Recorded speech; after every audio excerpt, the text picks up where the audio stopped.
the team we expected to be a national championship frontrunner all season long and even before the big dance.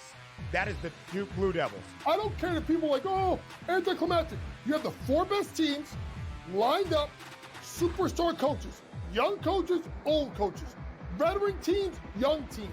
This has got a lot of great storylines heading to the Final Four this weekend. Only on SportsGrid. Anyone that's been to a sporting event, the atmosphere before a game, I think Game Time Decisions has that same exact atmosphere. This is our arena. This is what we do. There is going to be an energy to Game Time Decisions that you will feel night in and night out. The excitement you get when you lock your bets in, when you're figuring out what you want to do, we can zone in on the biggest games each night. I want this to be the place that people come to before the games start so they feel as ready as possible to lock in their cards. We are going to hit every single one of those markets that you need to know about. We're gonna go through every single thing, and I've got a great team behind me that's gonna help me get the job done. There is not gonna be a better place, I promise you, than Game Time Decisions to get that new information, react to it, and be able to then bet accordingly. We will have everything at our disposal, and we will use that to our advantage. I'm Kevin Walsh. Tune into Game Time Decisions from 6 to 8 p.m. Eastern on SportsGrid.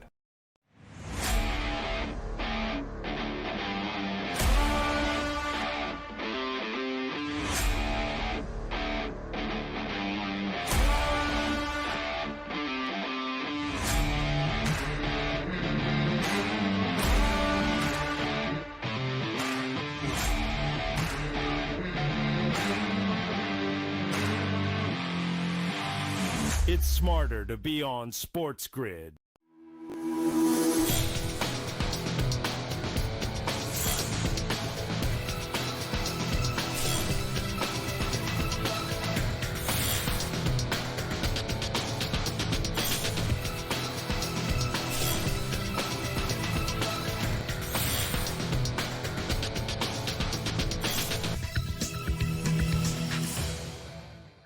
Welcome to NewsWire here on SportsGrid. Great to be back with you here on this Tuesday morning edition of the show. We've got lots to cover here on the program, so stick around with us. The Torpedo Bat is taking over Major League Baseball. Max Goodman, of course, who covers the Yankees, is going to be with us to talk about all of this latest controversy surrounding the new bats. Of course, the National Basketball Association going on. We'll recap all of those games as well. And also make sure you stay with us throughout the week because we got the Final Four coming up on Saturday. We'll give you a preview of that game and also get ready for the upcoming Masters tournament, which, believe it or not, begins next week. But let's start off with a sports betting story. You may or may not be familiar with this company called Kalshi. If this is your first time watching the show, I'll do my best to explain. They filed lawsuits against the New Jersey Division of Gaming Enforcement and the Nevada Gaming Control Board for a cease and desist notice that was sent to the company regarding their sports event prediction markets. Kalshi is a sports event prediction market company. You may have heard about these over the last few months. Some people feel that they are sidestepping, not Kalshi, but some people feel that these prediction market companies are specifically sidestepping taxes and sports betting. Others believe that they should be able to operate. There is a cease and desist going on in New Jersey telling Kalshi basically to stop operating, and Kalshi is now fighting back saying that they should be able to. In fact, their CEO, Tarek Mansour, released a statement about all this saying, while they are not our regulators, both states have issued cease and desist orders that fundamentally misunderstand prediction markets and undermine the foundation of U.S. financial markets, which are regulated by the federal government. We've made every effort to engage proactively with Nevada and New Jersey. These are the two markets, by the way, that says they can't operate, to educate them about prediction markets, how they're regulated and how critical they are. But our words fell on deaf ears. So essentially, let me break it down for you. Kalshi is a prediction market company with the outcomes of different things that are happening in sports that you'll be able to predict. The sports betting companies essentially are somewhat indifferent, not really knowing if they're going to be regulated like themselves, FanDuel, DraftKings, etc. States are basically saying that they don't have full regulation on this, and they need to, and taxes are involved as well. Because as you know, FanDuel, DraftKings, BetMGM, and all the other companies around the country are being taxed, and these companies are not. Take what you want from that. The NFL has decided to change their overtime rule. Each team is going to get the ball. That's basically the new rule. Each team is going to get the ball, touchdown or not. That's the new rule in the National Football League. By the way, the tush push going to still operate here in 2025. They have tabled the vote. So no vote on the tush push. This could be the final year we see it. Meanwhile, one suspension for PEDs in Major League Baseball, this coming courtesy of reporter Mike Rodriguez. Jurickson Profar of the Atlanta Braves. Boy, has the Braves season gone south quick? 0-5.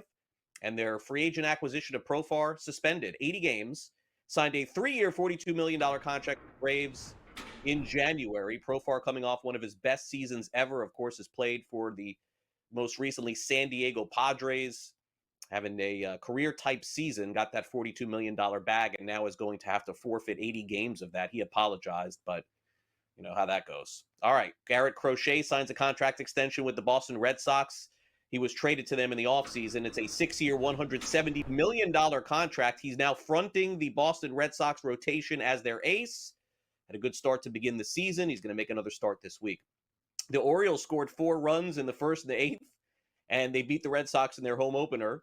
Orioles win. Tyler O'Neill had 4 hits in the game. He's off to a good start. Cedric Mullins also had 4 hits in the game, and the Orioles win. By the way, this is the story, by the way, for the Red Sox right now. Let's be honest. The entire offseason, we talked about Rafael Devers switching from third base to designated hitter. How is it going? He's 0 for 19 with 15 strikeouts on the season, and his manager, Alex Cora, is being asked about it. Alex, when someone's having a rough start to the season like Devers, I mean, do you talk to him? Do you leave him alone? I know each guy is kind of different, but how do you... All of the above. Yeah, it's like kids, right? Like sometimes you leave them alone so they can think about it. Others, you call them into the office. Sometimes we eat or, have a drink or something like that. But there was some positive today. There was one swing in the last at bat that I was like, okay, we're getting there. The foul ball to left field. He was behind the ball, and he actually got the barrel to it. Good at bat, too. He walked. So, yeah, the strikeouts are up there, but the one thing I and we'll find it mechanically, the good thing is that he's not chasing pitches. He's swinging at pitches in the zone. Obviously, the bad thing is he's swinging and missing to those pitches. But there were some positives today, and we just build from that. And hopefully, like I said yesterday, hopefully Wednesday is the day that he gets one, hits it, and he can breathe and go from there. The Dodgers are on pace for 162 wins. They're 6-0 on the season. Tyler Glasnow ended up pitching 5 scoreless innings. The Dodgers beat the Braves. The Braves have not won a game yet this season. Meanwhile, the Kansas City Royals are playing well, and the Brewers are not. Chris Bubik had a great first start, 8 strikeouts in 6 shutout innings. Salvador Perez homered. The Brewers have been getting clobbered. They've given up 47 runs, and we're not even a week into the season. Meanwhile, the San Francisco Giants keep on hitting. Wilmer Flores has 3 home runs on the year. He led the Giants to a win over the Astros 7-2. Jordan Hicks, 6 innings pitched, 1 hit, 2 walks, 6 strikeouts. Ellie De La Cruz yesterday had the best game of the Major League season. I don't know. There's some people who think maybe Aaron Judge did, but let me give you the numbers here. 2 homers, 7 RBIs, 14-3. The Reds end up winning. By the way, Brady Singer, who is now a member of the Cincinnati Reds, he was on the Royals, was involved in that Jonathan India trade at the end of last year. He's been fantastic. Here's Terry Francona on Ellie. We've had many nights where we've watched and marveled at Ellie De La Cruz. Did you have that moment tonight? Yeah, and I know, I'm on the late show with that, but what I told him was the most impressive thing I think is the line drive to left field. When he does that means he's on balance. He drove the ball that way, and it makes it awfully hard you better make some pretty good pitches when he's on balance like that. Were you aware that he was a triple shy of the cycle when he hit the second homer? At that point, I was watching again. Yeah, I know that. Sometimes people don't keep track of all this. Well, before the game, you said as long as the bats are legal, he used that torpedo bat for the first time tonight. And it seems I think it's more the player than the bat. I meant that before the game. I still do. Torpedo bats, all the rage right now. The St. Louis Cardinals blew a 3-run lead late. Mike Trout, 2 RBIs. And the Angels end up winning in 10 innings, 5-4. Also, the White Sox are playing much better than they did a year ago. Martin Perez, 6 hitless innings. Their starting pitching has been great. They end up beating the Twins 9-0. Twins are 0-4. Yikes, on the season. All right, the Celtics go on the road. They win all the games on the road trip. 117-103 is their final over the Memphis Grizzlies. It's their 6-0 road trip, which is the first time they've ever done that in franchise history. By the way, Boston went 13-1 in March. They're playing fantastic. Joe Mazzulla, head coach of the Celtics, asked about their road warrior mentality. Why are you guys so good on the road? I mean, I would venture to say that our guys are good everywhere. Just a better road. I mean, 32-7. I mean, that's best in the league. I mean, just 6-0. Yeah. A team that's desperate for a win, you beat them pretty handily in the late going. Yeah, I mean, I don't know. I think every year just takes on a different identity and different challenges, you know. And I think this year that just kind of became, you know, we never talk about it. It just kind of became what it is, you know. I think we try to play consistent basketball, you know. So that means we're something in 12 at home. So it's really just 4 or 5 games, you know what I mean. And so it's not that big of a difference. So it's more about just playing consistent basketball. But I think each year you develop different kind of strengths, especially with the same team. And this year it just happened to be just kind of our road mentality. Speaking of the road mentality, home road hasn't mattered at all for Oklahoma City. The OKC Thunder now 28-1 against the East this season. That's a real stat. They beat the Bulls 145-117. Shai Gilgeous-Alexander, who's going to win the MVP, had 27 points last night. Lakers beat the Rockets 104-98. Luka had 20 points, 9 rebounds, and 4 assists. And the Pacers, as they have all season long, played another close game last night. They beat the Kings 111-109. We'll be right back with Vinnie Iyer from Sporting News next.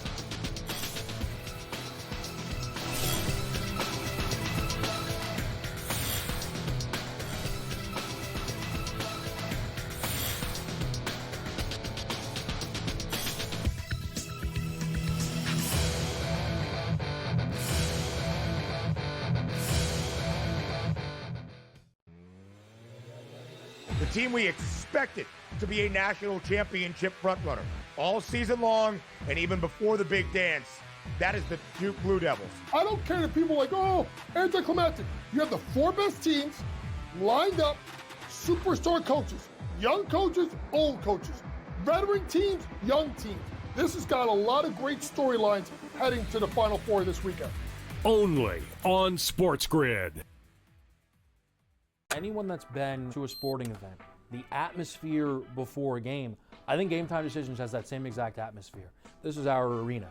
This is what we do. There is going to be an energy to Game Time Decisions that you will feel night in and night out. The excitement you get when you lock your bets in, when you're figuring out what you want to do, we can zone in on the biggest games each night. I want this to be the place that people come to before the games start so they feel as ready as possible to lock in their cards. We are going to hit every single one of those markets that you need to know about. We're gonna go through every single thing, and I've got a great team behind me that's gonna help me get the job done. There is not gonna be a better place, I promise you, than Game Time Decisions to get that new information, react to it, and be able to then bet accordingly. We will have everything at our disposal, and we will use that to our advantage. I'm Kevin Walsh. Tune into Game Time Decisions from 6 to 8 p.m. Eastern on SportsGrid.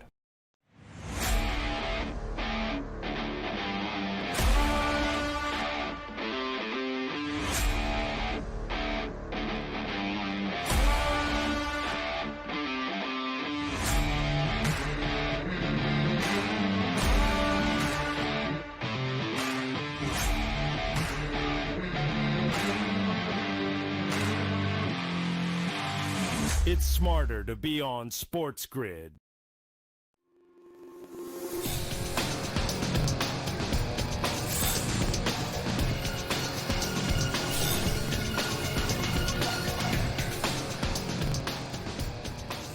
Welcome back to NewsWire here on SportsGrid. We're going to bring in Vinnie Iyer from Sporting News coming up here in just a sec. ESPN reports this morning the NFL is now adding a 3rd game to Christmas Day coming up this year. Still a ways away, by the way, on that Thursday. It's Thursday this year.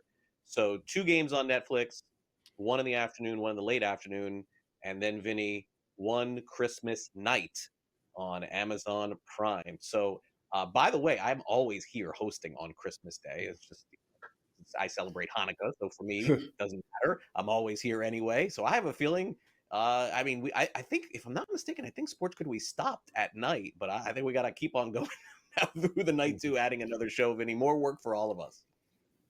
Yeah, I mean, they're not going to give us any holidays off, so prepare for those 8 days. You're not going to get those 8 days either. They'll have a game. Maybe they'll have 8 days of NFL games through Hanukkah as well. Cover Wow, that. insane. All right. All right, so draft is now coming up. Our coverage of Sports Grid is officially underway. It's the first day of April. We're not doing any April Fool stuff here until later in the show, and I'll be specific about that. But it is not an April Fool celebration when we know that Sporting News has the mock draft, and Vinny, your mock draft out, and that is going to be the two most used words here on Sports Grid until we get there. Seven round. Did you 7 rounds, Vinny? I mean, I can't even do the first round. 7? Yeah. I mean, you just look at some player visits and things that you've heard and players that certain teams are interested in. And then I don't worry too much about, is this guy a 5th round pick? Is this guy a 6th round pick? I just look at, would the team be interested in him? Have they shown interest? Is he a prospect on their radar? Does he fit maybe a position of need? And everybody basically after the 4th round is more backup material looking for the future. So it's fun, but it's tedious, and you have to be meticulous about it. So again, hopefully the goal is every fan base is happy with their draft picks. And it may not happen in reality, but we try to make it in the mock draft. Yeah, and for fantasy, I think this is important too. So let's take a look at some of the potential ideas, let's call them, that Vinny and Sporting News has. We'll start off with the Las Vegas Raiders. Boy, this would be a huge win for fantasy, a huge loss for Sincere McCormick. He's got to be, he didn't want to wake up reading this today, Vinny.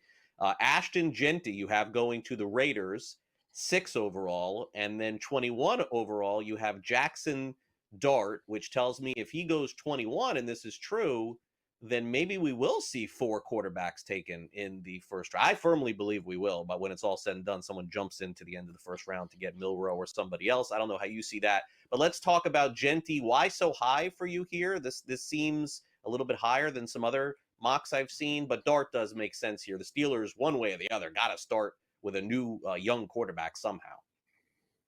Yeah, the Raiders have a clear void here at running back. The only person they added was Raheem Mostert.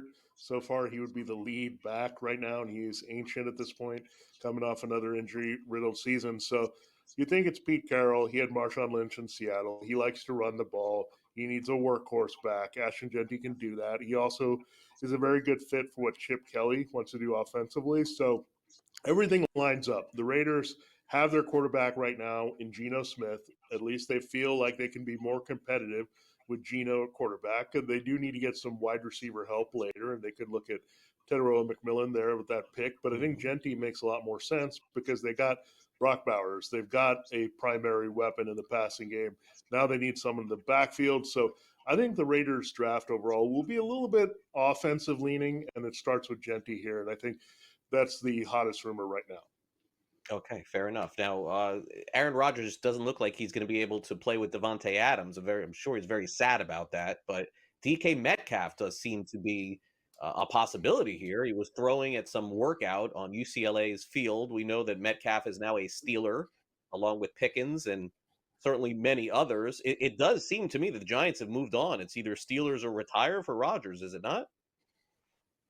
Yeah, it's looking that way, and the Steelers could do a little bit of both, right? I mean, Rodgers is 40 plus here, so you're looking at not a guy that's going to be a long-term solution. So they could sign Aaron Rodgers. It's weird to say that he's a bridge quarterback, but maybe that's his best option right now, and still come back in the first round and look at a quarterback. Now, we heard in a later round they're looking at Quinn Ewers or Jalen Milroe, but now Jackson Dart has entered the conversation as being a buzzy pick. He's got a lot of comparison to a bunch of guys that have had success in the league. As a runner with a strength and toughness, a little bit of Jalen Hurts comparison there. As a passer, just can make all the throws here downfield. So it would seem to be he lines up with what the Steelers want to do with the arm and athleticism.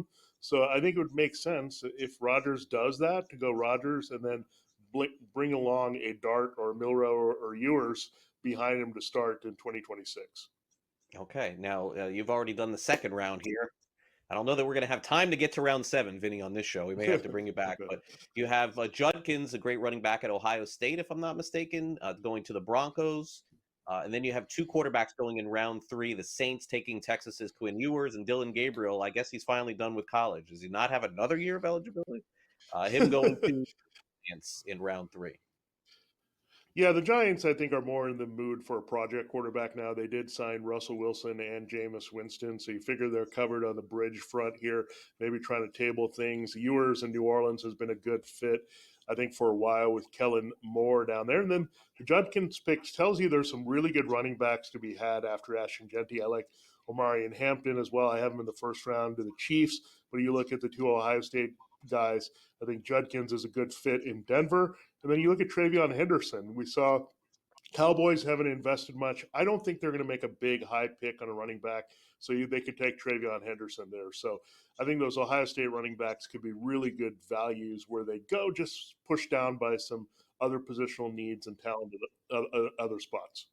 I do want to skip ahead to this round 7 pick, guys. So let's bring up the Browns graphic here. You have Sanders going 2nd overall. And then you have his bro, Shiloh, going in the 7th round. So a little conspiracy theorist here, Vinny. Hey, Coach Prime, we'll take your other son here. They'll be matched up together. I like your thinking. Yeah, it's a bit of an Easter egg there for those who can go from round 1 to round 7 to see that. But they do have their pro day on Friday. We'll see what the Colorado Buffaloes do. But they're going to try to get Deion's family, both Sanders brothers, drafted here. I like it, Vinny. We'll check it out at sportingnews.com. Thanks again for coming on. All right. Thank you, guys. Sports Grid Sound Off up next. We'll hear from Jameis Winston.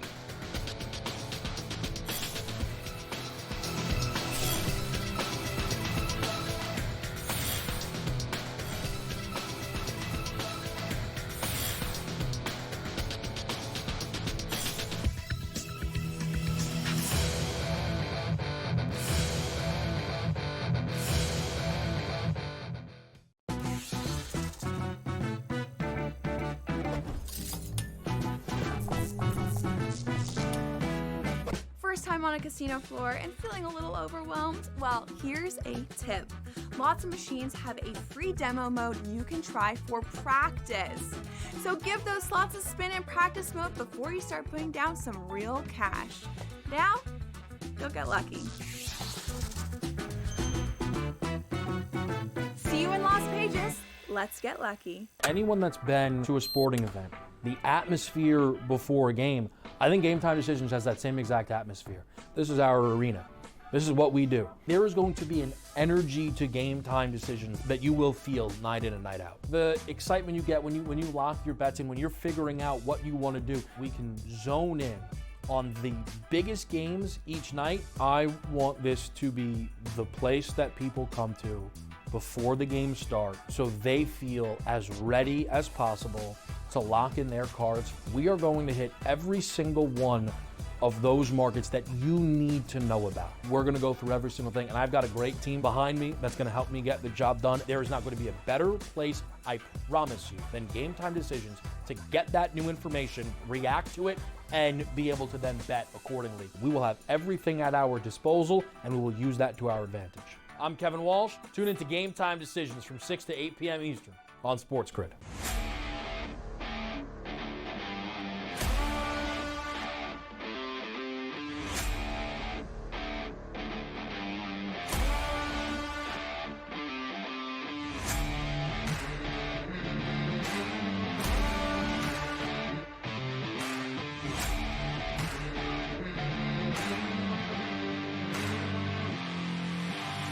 It's smarter to be on SportsGrid.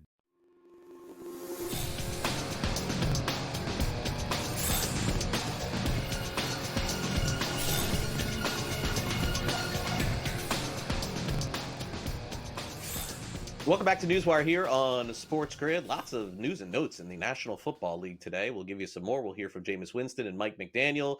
And also, there's a changing of the guard with Villanova's college basketball team. Let's get to the very latest in the SportsGrid Sound Off.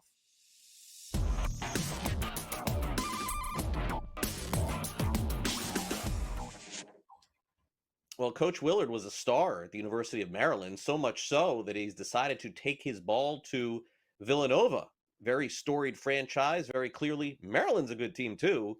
More money coming out of Villanova, obviously. Here's our very own host of the early line, Ben Stevens, on the coach going from Maryland to Nova.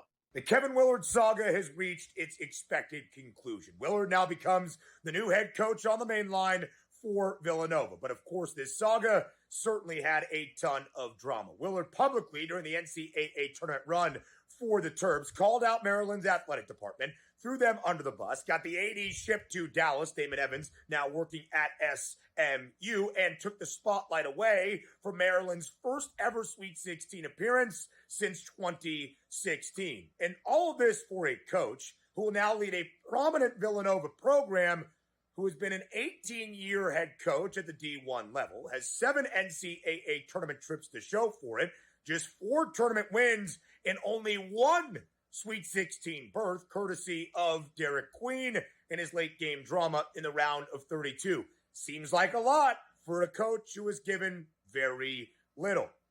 Just my opinion. Craig, back to you. I like your opinion, Ben. You can hear more of them tomorrow morning on the early line. Meanwhile, opinions are never something that Jameis Winston holds back on. Jameis is now the new quarterback of the New York Giants. He's going to be competing with at least Russell Wilson, you would think, going into the summer and going into training camp. He had his first opportunity to meet with the media. You know how that's going to go. Here's Jameis on the upcoming season. My role was explained to me as there is an opportunity at the quarterback position that we're looking forward to getting better at. And I signed up for that because I'm looking forward to getting better and being my very best self myself. So that's how it was. I didn't get a clean explanation of my role because I played so many different roles already. I done played every role that the quarterback room has to offer. So I'm ready for anything. Now, obviously, a couple of days later, they signed Russell Wilson. Was that laid out to you as a possibility at the time that you signed? Oh yeah, absolutely. I knew a free agent signing was going to come, or maybe even a draft pick was going to come.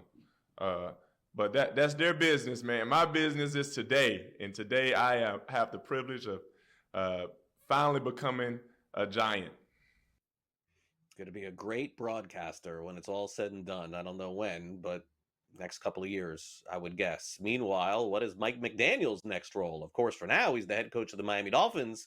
Some people feel like he could potentially be on the NFL's coaching hot seat going into the season. Seems to me that based on McDaniel's answer here, it's not something that he minds at all. This is the fastest changing world in sports. Again, Nick Sirianni was on the hottest seat. But so if we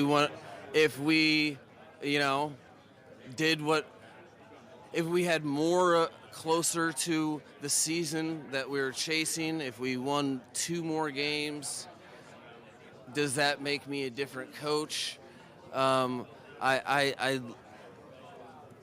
think it's important for me to do my job the right way, that I never look at any sort of entitlement to having the job, because shame on me for everybody involved, and that I'm very comfortable in that. So every year, to me, if you're not feeling heat on the seat, you have the wrong urgency. It should be that way every year, because this is not my gift.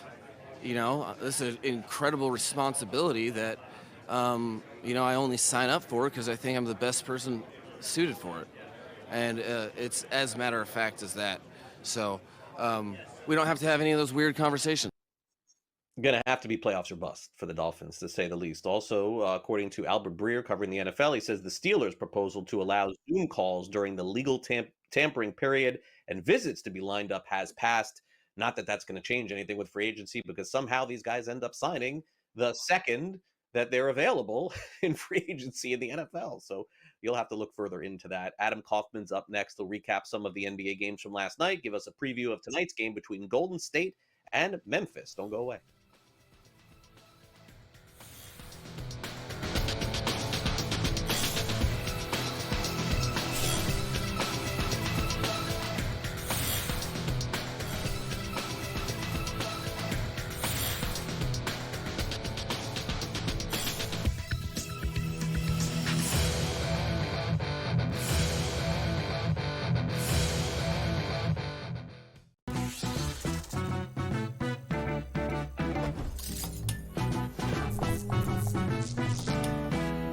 Hey sports fans, here's a tip to keep in mind the next time you make your betting picks. According to research, home field advantage is no joke, especially in those playoffs. In the NBA and the NFL postseason, the home team typically has a 64% shot at victory. Now, go get lucky. See you in Las Vegas. Let's get lucky.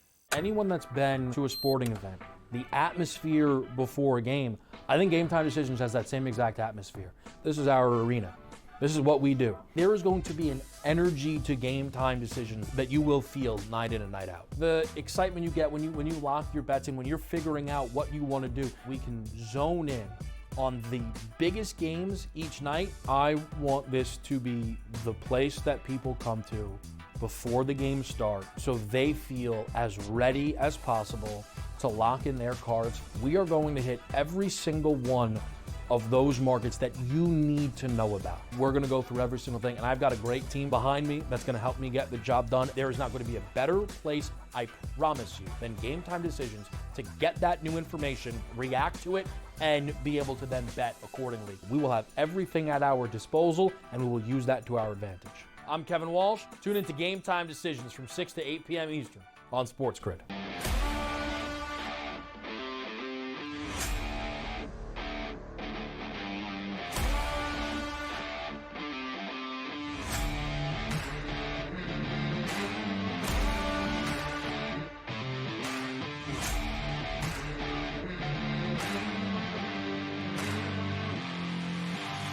It's smarter to be on SportsGrid.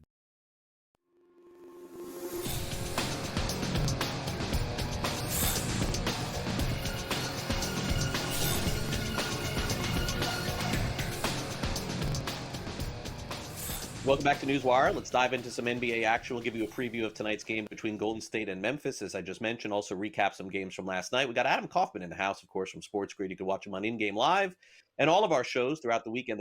Adam, great to have you back here on NewsWire. Let's dive into the Boston Celtics, this run that they're on here. 6 straight wins on the road.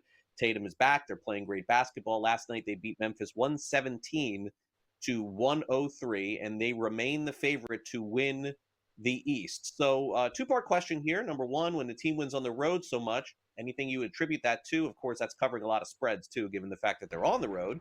And secondly, do you feel like Cleveland or any other team in the East really poses a challenge to Boston? It's sort of incredible that Cleveland is having this kind of season that they're having, and the odds makers don't seem to believe that they match up well with Boston in a 7-game Eastern Conference Final Series. Well, so a couple things with that. One, it's not just 6 straight road wins for this team. That's the first time. I feel like I need to bring this up because I couldn't myself believe it as someone who's followed this team for so long. It is the first time in franchise history, an iconic franchise, that the team has swept a 6-game road trip. Perfect 6-0. Obviously, it wasn't the cream of the crop in terms of competition all the way through, but that's hard. And to your point, this team has been incredible on the road, tying a franchise record with 32 road wins. Only 2 teams in NBA history have had more than that. We're talking historic royalty sort of teams, including, of course, that Golden State team a few years back that went 34 in 2015-16. Before that, of course, the Chicago Bulls that had 33 back in the mid-90s during its epic season. As far as what the Celtics are doing, to your point, they go out, they win their 9th straight game last night. Really, it was never in jeopardy. It was never in doubt. And as you said, Jason Tatum back after what looked like it could be a very serious injury, really didn't miss any time. So I guess apparently a pretty minor one because he's come back and he's looked just fine. But on top of that, Jaylen Brown has been in and out of the lineup and did not play in that game last night. They've been able to kind of load manage, roster manage him a little bit. We've seen Kristaps Porzingis largely back, but he's missed time. Other guys have sort of, gotten their blow. And so as far as comparing Boston to Cleveland, I just think it's really interesting. They've matched up 4 times this year. They've split, Boston winning 2, Cleveland winning 2. But what you have to at least include in the conversation is that Boston 2-0 when at full strength, 0-2 when key guys have been missing. And I think that plays in somewhat to the disrespect, if you want to call it that, from the odds makers, from Vegas, given the fact that Cleveland, yes, does have a better record than Boston. Thing is, Celtics, of course, are the defending champs, and they have been arguably and statistically almost as good so far this year as they were last year, just speaking purely about the regular season. And when a team does that and has the data to back it up as the Celtics do, I just think you have no choice but to make them the betting favorites and give them the benefit of the doubt to say, okay, if you're going to lose, we're going to need to see it first, which, for so long here with the Celtics, it was, you're going to win. You need to prove it to us. They finally did. And now they're getting the respect they deserve. Yeah, it does make sense, Adam. Everything you have lines up. It's just that Cleveland is, you can make the case they played better than Boston this season. So I guess we'll see if they do end up matching up. It is the NBA. You never know. Certainly the Knicks are 12-1. Indiana's 32-1. I don't see anybody else challenging there. Those are the odds right there. I probably would. I mean, Indiana plays a lot of close games. Maybe they'll jump in there as well. All right, let's move forward here to tonight. We've got the Warriors taking on the Grizzlies. You'll have to explain this line to me. Sometimes I see these lines and I don't get it. This is Golden State -5 at Memphis. Memphis +5. They have an interim coach running things. Haven't really given us full clarity why their head coach Jenkins was let go. Total 237.5. Is Golden State that much better than Memphis? Look, I mean, not in the standings, obviously, for one. This is a very, very important game. Both of these teams are sitting, a half game in front of the play-in tournament with obviously fewer than 10 games to go in the regular season, right around 7-8, depending on the team. So massively important on both sides. Somebody has to lose, and so one of these teams could fall into the play-in in the days to come. I just think, this Grizzlies team, there's top to bottom more talent when healthy, and largely they are healthy. And I know they lost last night to the Celtics. There is the back-to-back. Do I want to jump on Memphis laying the points? I don't. To your point, it looks just a little bit bloated. If we were talking about maybe Memphis -2.5, something like that, I'd be a little bit more intrigued. 5, it does feel like a big number, especially when you have Steph Curry on the other side, who is right there to keep the game close. But, I think he is at points been showing his age a little bit lately. He's not that guy that's, he can obviously explode for 25, 30, 35 points in a given night. But we're seeing a lot of games where Steph only gives you like 12, 15, 17, that kind of range. Whereas on the other side, between Morant, who you mentioned, and Jackson and Bane and all of these weapons offensively that the Grizzlies have, never mind their abilities defensively,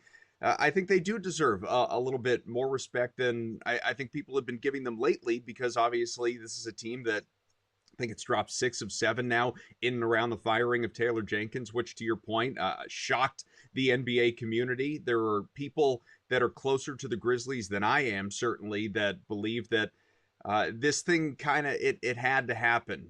They just too many sort of, late season woes, underachievements. You can look at the overarching numbers and say, okay, the Grizzlies have performed great under Jenkins overall. And, Frank, our producer, was just saying all-time winningest coach in Memphis history, to the extent that means something, obviously, in that team's history. But, this time of year is when they falter. It's when they fail. And maybe ownership and front office just looked at it and said, boy, here we go again. They have not been good for several weeks after a really hot start to the year. Something's got to wake these guys up, and that's what they decided to do. Thing is, it hasn't happened yet. 0-2 since the coaching change. Yeah. This is a virtual must-win. I know not literally, but a virtual must-win here in this game tonight. I do think they respond. I'm just not so sure they cover the number. Well, 5.5 is now the number. They're getting 5.5 tonight from Golden State over on the FanDuel Sportsbook. All right, so Kevin Durant's injury going to be out for several days. I mean, I guess there's probably an opportunity, Adam, if, to say to KD, hey, look, we need one game to win to get in. I would think at that point maybe he would play, but it does seem to me that he may not have the opportunity. As of right now, they're a game and a half out of the play-in, and if he's going to miss some time, look at this schedule: at Milwaukee, at Boston, at New York. By the time he's even able to play, will they still be in it? Yeah, it's the hardest schedule remaining in the NBA for a Suns team that I think, I would have believed that they would have a chance still to get themselves into the play-in tournament with a little bit more conviction. Obviously, you had a healthy Durant, but when it's all on Booker's shoulders right now, and he's a great player, but to have to go out there and do it singularly opposite that schedule, I just don't see it happening. There are it's not that there are too many teams in front of them per se. I mean, we look at it right now. They're one game behind the Kings. They're sitting a game and a half back of the Mavericks. So those are the two teams. It's a question, does one drop off? But the absence of Durant for at least half of these games, you figure, remaining in the regular season, coupled with how tough the schedule is, as you were just outlining, and that you need one of those teams to go cold. I just think it's a terrible combination for Phoenix. So too little, too late, with some of the midseason success. Obviously, it hasn't been great of late. Durant, might already have 1 foot out the door. A lot of people believe that he's going to be playing elsewhere next year. I certainly believe that. It's not an investment. If you're talking about should we buy in Phoenix Suns make the playoffs? That's not a bet I want to make right now. All right, fair enough. Let's take a look at the West. Oklahoma City is the big favorite to win the conference at -150. Golden State seems to be the sleeping giant there at 10-1, way ahead of Memphis, by the way, and Houston, who's the second seed there. I just love the disrespect that the Rockets are getting. I mean, you just said it. They're second in the conference. They've only lost with the loss last night to the Lakers. They've only dropped 2 out of their last 14 games, and yet they are sitting 150-1 to win the NBA championship. Nobody believes in this Rockets team, and quite frankly, I don't either. It's the Thunder. It's the Nuggets, maybe the Lakers in the conversation. Adam, great stuff as always. Thanks again for coming on. You bet.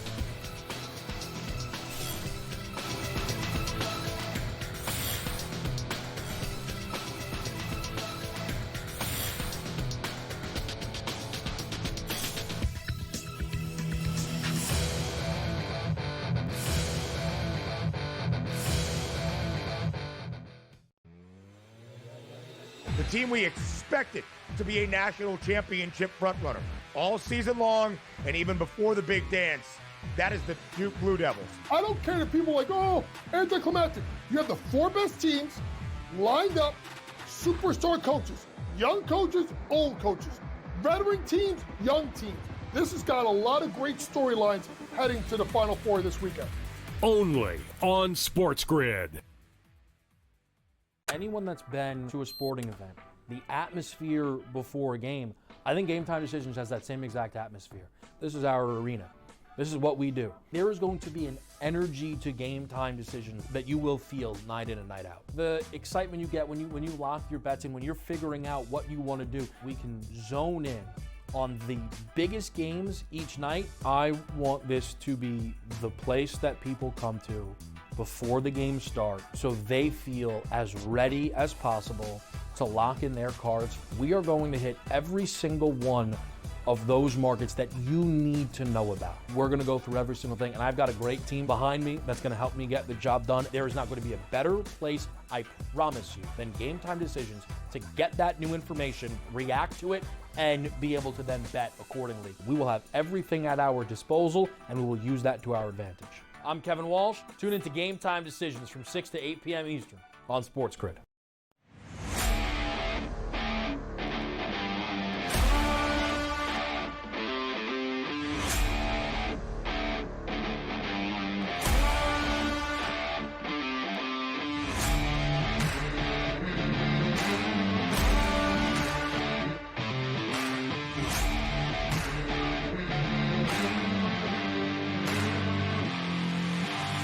It's smarter to be on SportsGrid.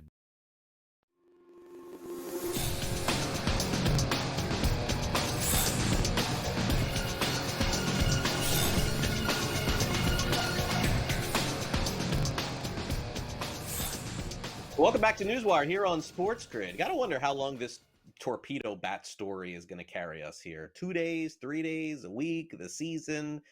I don't know. It seems like this could be, just beginning, and then in some ways, I don't know. It feels like another story will pop in baseball. Let's check out the latest, and Max Goodman joins us from NJ.com, NewJersey.com. He covers the Yankees every day, so he certainly didn't think that this would be the topic going into the season. But Max, it is.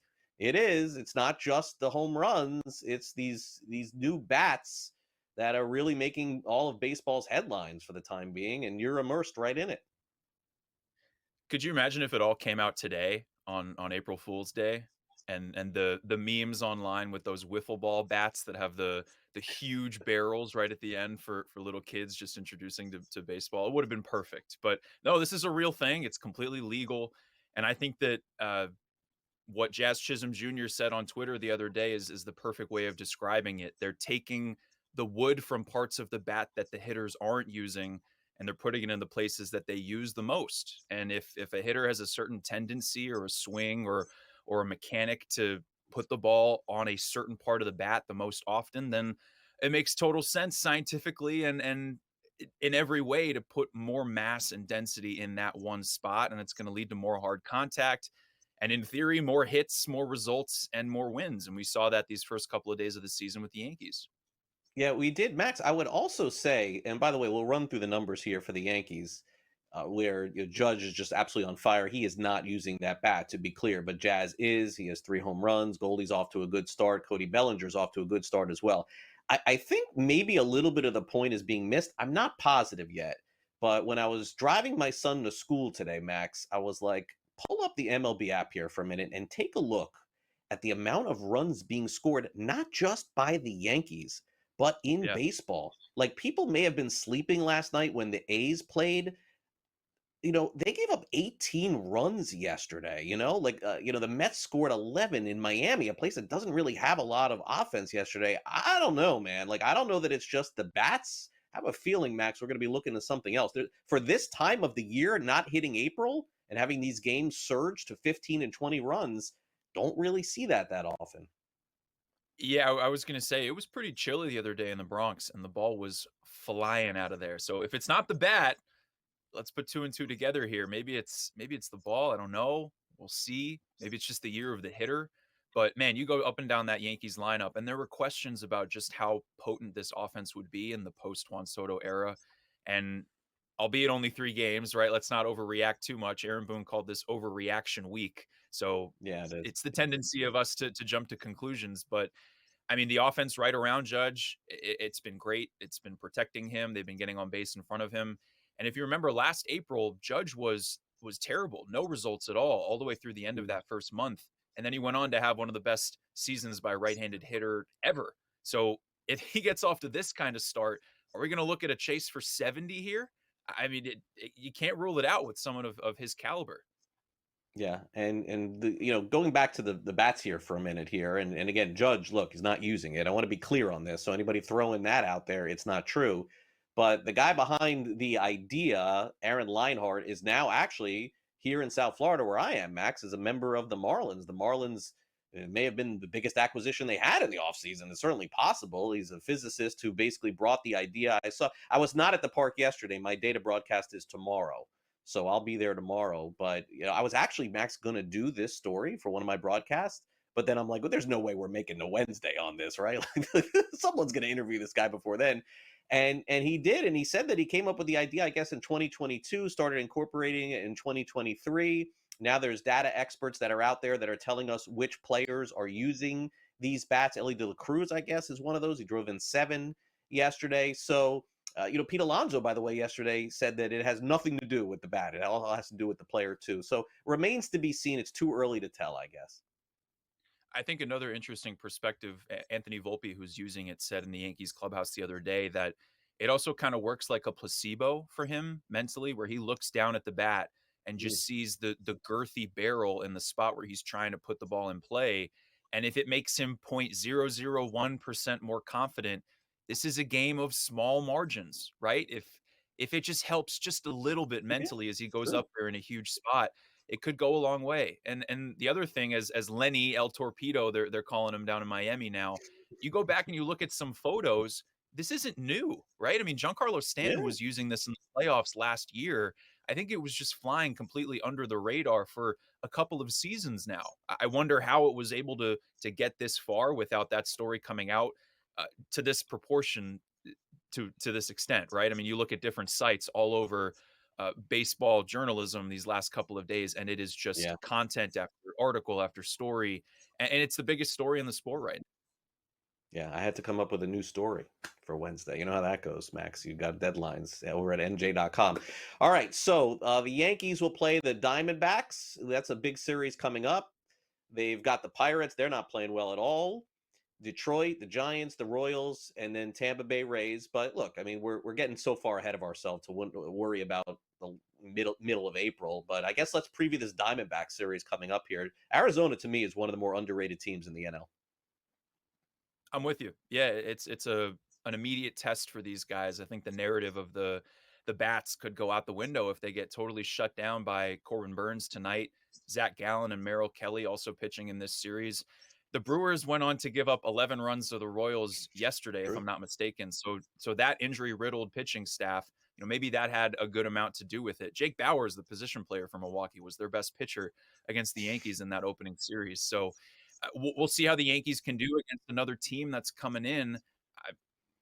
They got to keep putting up runs on the board, and the Yankees have Will Warren, Carlos Rodon, and Carlos Carrasco pitching in this series. So not their best starters out there, but I mean, we haven't really talked about their pitching staff as this season has gotten underway. They're injury riddled too, with losing Cole for the entire season. Luis Gil's not going to be back for a while. Clark Schmidt starting the year on the IL too. So those guys got to step up. All right, Max, I will see you in August here in South Florida when the Yankees visit. And I know you'll be making some trips to Tampa as well. So enjoy the better weather. I know that's coming soon for you. Thanks again. And congrats on that new gig. I can't wait to see you on TV, Thank you. Craig. Thank you. Thank you very much. Be back at it tomorrow. Thanks again, Max, for coming on. Appreciate it. All right.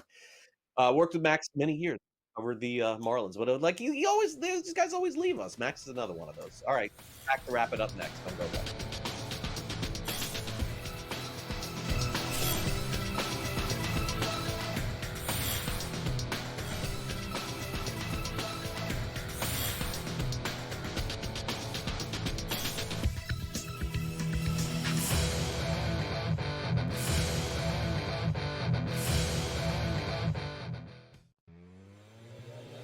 The team we expected to be a national championship frontrunner all season long and even before the big dance.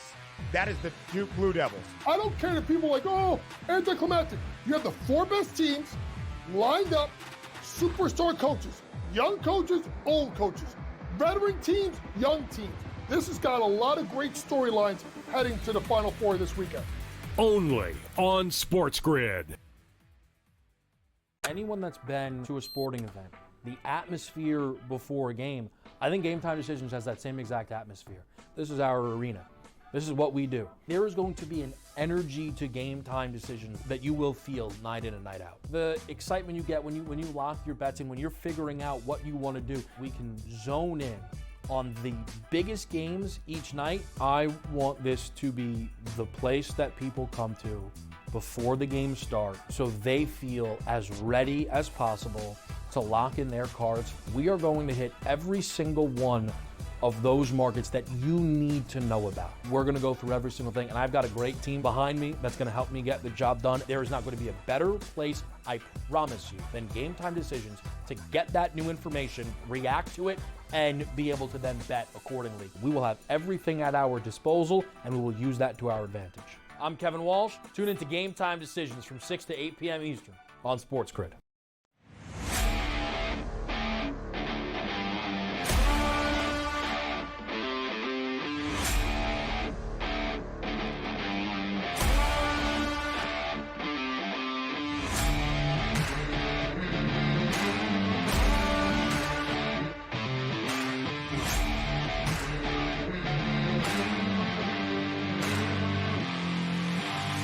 It's smarter to be on SportsGrid.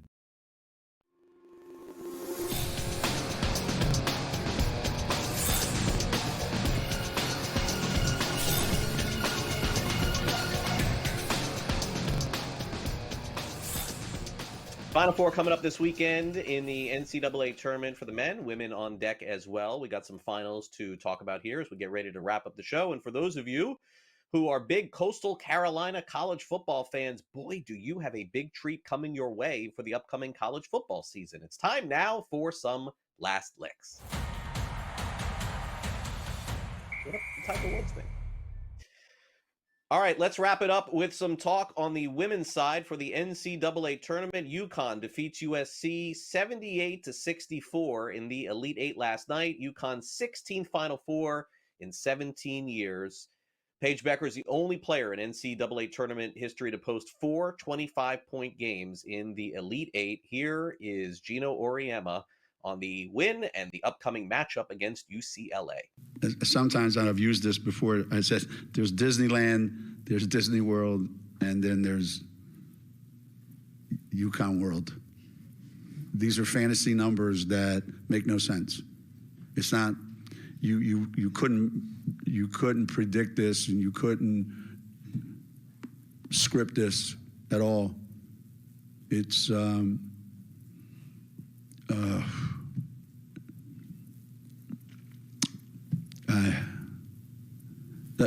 we weren't in the Final Four a couple years ago for the first time since 2008.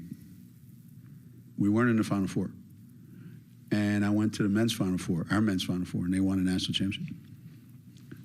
And I thought, man, this is what I've been missing all those years. It was so much fun. It was unbelievable. No stress, just watching other coaches lose their mind, right?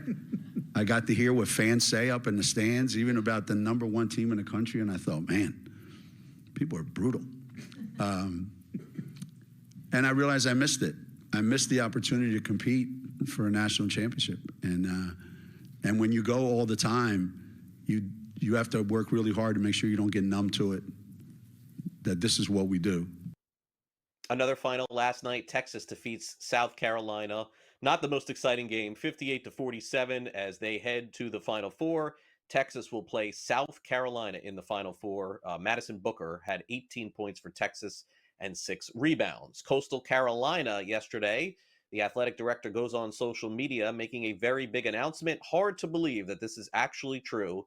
But on social media, if something is posted, it is true, right? Coastal Carolina is giving away all free concessions, according to this social media post yesterday. I say according to because I cannot believe that this is actually the case. Free hot dogs, free popcorn, free fountain drinks, no limit visits at Coastal Carolina. If you go to a game, you get free food. I mean, how it's 4 items per concession visit, by the way. That's the limit. I mean, who goes 4 times to the concessions? Finally, I know. Yeah, no, I mean, some people, Frank just doesn't. Why you got to crap all over Coastal Carolina just because you go to Yankees games? It's not nice. Tiger Woods had the best social media post of the day. Today is April Fool's Day. Take a look at what Tiger Woods posted. Tiger Woods said that he's been in a hyperbaric chamber and his torn Achilles is completely healed and he's going to be playing in the Masters next week. I cannot believe that Tiger Woods took to social media, took to X, Twitter, whatever, on April the 1st to post this. Now, naturally, afterwards, about 5 minutes later, he said, just kidding, April 1st, my Achilles is junk and I can't play golf for another year. I mean, gotta give it to Tiger Woods. Did not see this coming. And by the way, when he did post that he would be returning for the Masters, a lot of people did buy it. If you take a look at the comments on social media, like, oh, welcome back. Great to have you back. Masters next week. See you on the course. Tiger Woods going to be out. Not going to be back next week. That's the best April Fool's joke I could give. I am not doing April Fool's to you guys today. Not going to do that. So this is the actual schedule remaining for the rest of the day here on SportsGrid, okay? This is true. Smiley's up next. I'm sure he'll be talking about that and the Masters. That's followed by Pharrell Coast to Coast with the very latest in the NBA and NHL. We've got game time decisions coming up and then in-game live game day. And then Gabe has the rest of the baseball action, NBA, NHL on Sports Rage tonight. Thanks to Adam Kaufman for coming on the show.